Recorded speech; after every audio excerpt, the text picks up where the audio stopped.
La mecánica cuántica como secta destructiva. Amigos, supongo que se extrañarán de semejante aseveración por mi parte, pero lamentablemente entiendo que es la pura realidad. Y es fácil de comprender como veremos, pero difícil de aceptar que algo semejante esté ocurriendo en el mundo tecnológico en que vivimos. Pero analicemos un poquito qué es una secta, para entender si también lo es la mecánica cuántica. Toda secta lo que trata es de colonizar y vaciar de capacidad de autodefensa y pensamiento propio a las mentes de sus futuros adeptos, e introducir en dichas mentes las directrices, ordenamiento y sometimiento necesarios para convertir a las personas que captan en zombis incapaces de pensar por sí mismos, ni lógica ni moralmente, y por tanto convertirlos en marionetas insensibles y esclavos sumisos de sus dirigentes o maestros. Así para ello, lo primero es prohibirle escuchar y alejarse de toda persona que pueda aconsejarle sobre sus nuevas creencias, y sobre todo de sus familiares que son los más peligrosos y próximos a ellos. Es decir, vacían de todo pensamiento crítico, lógico, moral, etc., que toda persona tiene por naturaleza para introducir su adoctrinamiento. Pero claro, la mecánica cuántica se supone que es ciencia, y si quiere comportarse como secta debería hacer el mismo trabajo, esta vez sobre los científicos. ¿Y lo hace?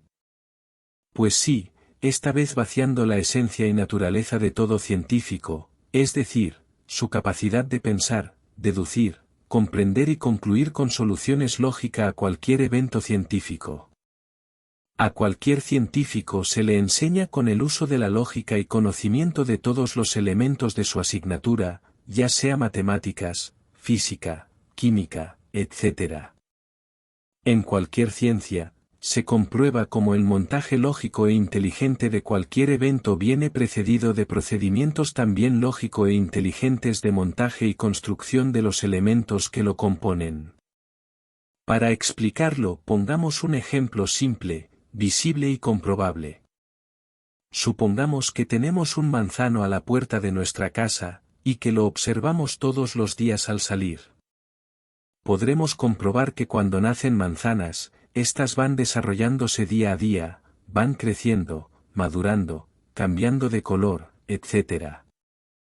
Y entendemos, porque somos capaces de pensar y deducir por sus resultados, que en cada instante la manzana está recibiendo agua y minerales del suelo, carbono de la atmósfera, produciendo celulosa, glucosa y otros azúcares, aumentando su volumen, etc. Es decir, existe un movimiento, transformación y evolución continuada de todos y cada uno de sus elementos biológicos. Claro, esto para un científico o biólogo clásico que tiene capacidad de pensar, deducir y concluir. Pero para un científico cuántico no, para él todos los átomos, partículas, etc., componentes de la manzana están en estado de superposición cuántica, y por tanto no en un estado real, evolutivo, cambiante y diferente en cada momento. ¿Pero por qué dice y asevera semejante barbaridad? Pues simplemente porque le han hecho el vaciado o eliminado de su capacidad de pensar y deducir con comprensión lógica. Pues la filosofía de la QM nos dice que siempre hay que expresar los principios cuánticos en cada momento, sin pensar en nada más. ¿Les recuerda esto algo a una secta? Pues a mí sí. Y no oses ni siquiera dudar, pues serás enviado al ostracismo y tachado de ignorante y falto de inteligencia. Está claro que usted no entiende la mecánica cuántica, posiblemente porque no tengas inteligencia suficiente para ello. Pero ¿cómo hemos llegado hasta aquí?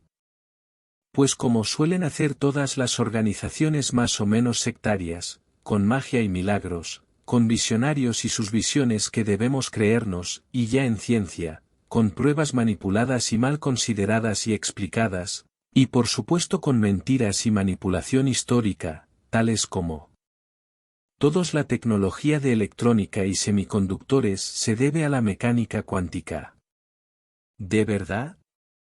Entonces, ¿quién inventó los transistores? Fue Planck, Bohr, Broglie, Schrödinger? Pues no, se les concedió la patente a John Bardeen y a Walter Brattain, y lo hicieron sustituyendo los mismos elementos de las antiguas válvulas electrónicas, ánodo, cátodo y rejilla, por elementos más livianos y fáciles de reducir en tamaño como los semiconductores, silicio, germanio, etc., pero con iguales principios y elementos. Y si nos vamos a sus justificaciones y pruebas físicas, como son el experimento de simple y doble rendija, pues lo que nos muestran es todo lo contrario de lo que dice la QM, y que se basa en que una rendija no produce interferencias, y dos rendijas produce interferencia, luego las partículas son ondas. Falso, una rendija produce refracciones, dos rendijas producen más refracciones, un agujero produce refracciones, etc. Es decir, y deduciendo, lo que se producen al paso de partículas por una rendija o agujero estrecho son simples reflexiones o refracciones de las partículas luminosas, o cuales sean, por las aristas de rendijas, sean de la forma que sean. Además, según la QM, no solo no se puede pensar y deducir con lógica en el mundo atómico, sino que además las leyes físicas no se cumplen a este nivel, ni tampoco las reglas matemáticas como se ve en el dibujo, como por ejemplo que una partícula puede estar en varios sitios a la vez, y por tanto que 1 igual a 1 más 1. Bien, amigos, hasta aquí la crítica a la QM. Pero como consejo final les diría que si alguna organización, religión, enseñanza, etc., nos dice que como principio necesario y obligado está el no pensar ni analizar esas enseñanzas, es porque no son tales enseñanzas sino adoctrinamiento y sectarismo. Y mi pregunta final sería: ¿por qué tenemos que creer y aceptar lo que nos dicen otras personas, si vemos que ello está falto de lógica y consistencia? Porque ellos son muy listos, y nosotros imbéciles. Pues no, pensemos, que pensar es saludable. Gracias amigos por vuestra atención y amabilidad.